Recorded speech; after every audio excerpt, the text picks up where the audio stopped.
Sepotong intan terbaik dihasilkan dari dua hal, yaitu suhu dan tekanan yang tinggi di perut bumi.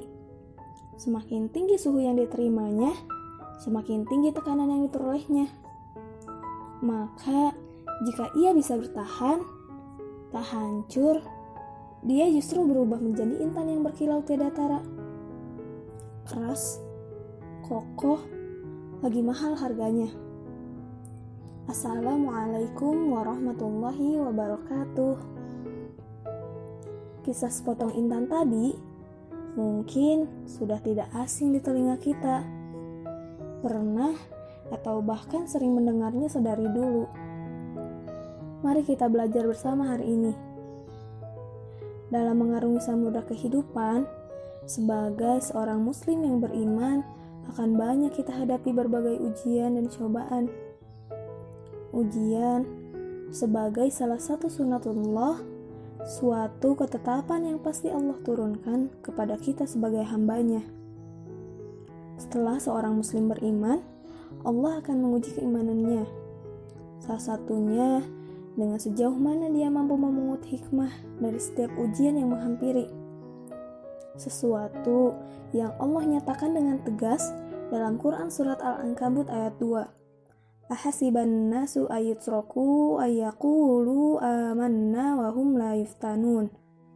Apakah manusia itu mengira bahwa mereka dibiarkan saja mengatakan kami telah beriman, sedang mereka tidak diuji lagi? Telah jelas, siapapun yang mengatakan dirinya beriman, cepat atau lambat akan mendapatkan ujian. Seperti halnya kelulusan sekolah yang harus melewati rangkaian ujian. Begitupun kehidupan kita. Setiap akan lulus melewati satu tahap, ada berbagai ujian yang mengiringi hingga ia mampu melewati. Namun, ujian yang hebat hanyalah untuk orang-orang yang hebat pula. Suatu hari, seorang sahabat bertanya kepada Rasul, "Wahai Rasulullah, siapakah orang yang paling berat cobaannya?" Rasulullah menjawab, "Para nabi, kemudian orang-orang salih, kemudian yang sesudah mereka secara berurutan berdasarkan tingkat kesalihannya. Seseorang akan diberikan ujian sesuai dengan kadar agamanya. Bila ia kuat, ditambah cobaan baginya. Kalau ia lemah dalam agamanya, akan diringankan cobaan baginya. Seorang mukmin akan tetap diberi cobaan sampai ia berjalan di muka bumi ini tanpa dosa sedikit pun." Hadis riwayat Bukhari. Sejatinya, ujian memang merupakan proses penguatan iman dan ketakwaan seseorang. Besarnya ujian akan berbanding lurus dengan keimanan seseorang. Dan kapasitas yang Allah berikan itu beda-beda. La yukallifullahu nafsan illa wus'aha.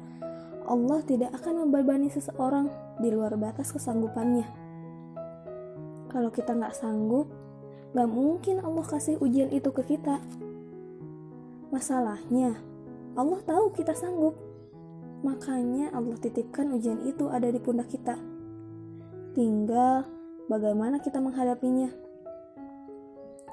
Yang pasti, di setiap ujian, Allah akan dampingkan dengan setiap jalan keluarnya. Allah menegaskannya 2 kali dalam surat Al-Insyirah. Fa inna ma'al usri yusra. Inna ma'al usri yusra.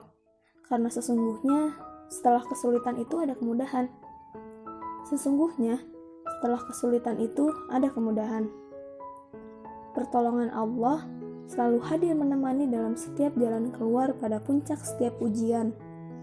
Kita lihat saja, Allah menghadirkan rasa sejuk ketika Nabi Ibrahim dibakar apinya Raja Namrud, mendatangkan kibas ketika Nabi Ismail dibentangkan untuk disembelih, menyelamatkan Nabi Musa ketika dikejar Fir'aun, hingga memerintahkan hijrahnya Rasulullah ketika puncaknya gangguan musuh di Mekah. Maka percayalah, apapun itu, cobaan, ujian, ketakutan, tidak akan pernah menjadi sesuatu yang buruk. Bagaimana kita bersikap, itulah yang menentukannya. Inilah mengapa kita harus pandai berkontemplasi diri, menilai dan menyadari bahwa kita bukanlah siapa-siapa dan bukan apa-apa tanpa bantuan Allah. Ujian akan membentuk diri kita menjadi pribadi yang bijak dan kuat. Karena kita dituntut untuk mampu menyelesaikan, mencari setiap jalan keluar atas segala cobaan, juga memberi kekuatan pada diri kita untuk mampu memilih mana keputusan-keputusan dan perilaku yang akan kita lakukan atas setiap pilihan. Bayangkan, jika ujian tidak datang, maka tak akan kita dilatih kesabaran. Ujian menuntut kita untuk aktif bersabar. Bersabar bukan berarti pasif, namun aktif bertahan, aktif menahan cobaan, aktif mencari solusi, aktif menjadi yang terbaik, juga aktif untuk tidak menyerah pada keadaan. Kita tidak bisa terus-menerus menutupi ujian yang hadir. Perjalanan kita masih sangat jauh sekali. Tidak ada pelaut yang merusak kapalnya sendiri. Begitu pula kita. Seterjal apapun ujian yang hadir, jangan pernah mau merusak kapal kehidupan kita sendiri. Mari bangkit secara perlahan.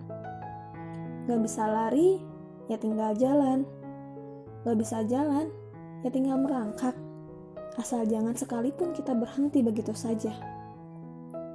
Layaknya tamu, ujian datang hanya singgah dan akan pergi dengan sendirinya.